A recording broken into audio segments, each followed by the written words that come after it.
Hey guys, today I'm working with an Amana washer and I've got it going on a pretty heavy towel load. We've got it set to Super Plus, it's Super Capacity Plus, so it is a pretty good size load you can fit in there. It's going to fill up, move through the wash cycle, then it'll drain, move into the rinse cycle, and then be on that final spin cycle. And I'm going to show you that you've seen it fill up. I'm also going to show you that it drains like it's supposed to, agitates correctly, and that the spin cycle is nice and smooth and fast and everything sounds and looks good. Kind of as if you were standing here yourself testing it out. That's the purpose of this video. Now the washer gets a 28-point inspection, the dryer gets a 22-point inspection. Everything electrical, mechanical, it all gets checked, and everything has to work perfectly before it gets listed up for sale, before it leaves my care here. So we'll let this finish filling up, then we'll follow it along as it moves through the cycle.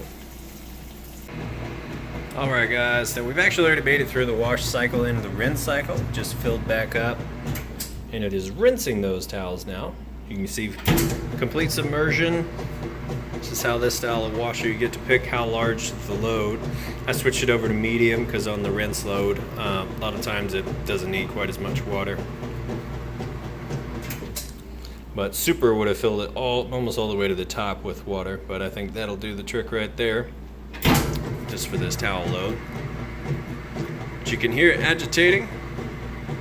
It's got a nice strong agitation.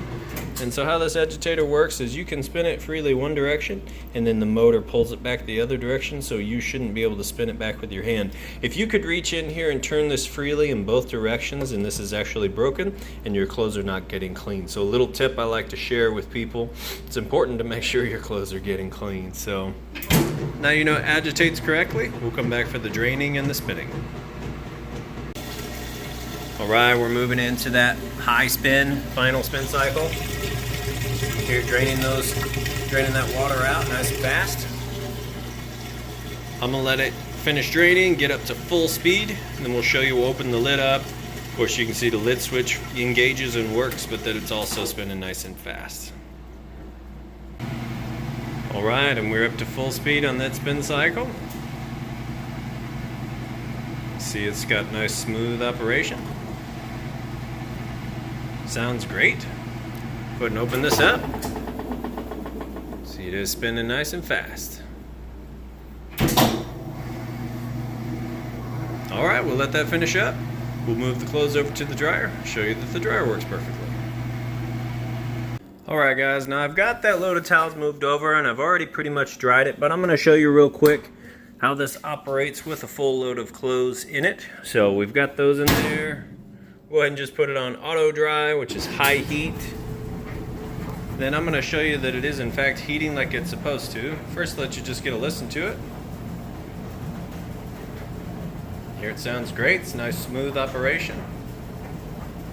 And with my heating gun here, right in between those two red dots, it's going to take its surface temperature measurement. So we'll go ahead and open this up, shoot it right inside the heating element tube. You can see plenty of heat coming out of that tube there, which in turn heats the inside of your dryer anywhere from 95 up to 195. And that just depends on what you have this setting right here set to. So you do very dry on high dry, there's also low, no heat, and then high dry on time. So it's a 5-cycle, I believe, extra large capacity.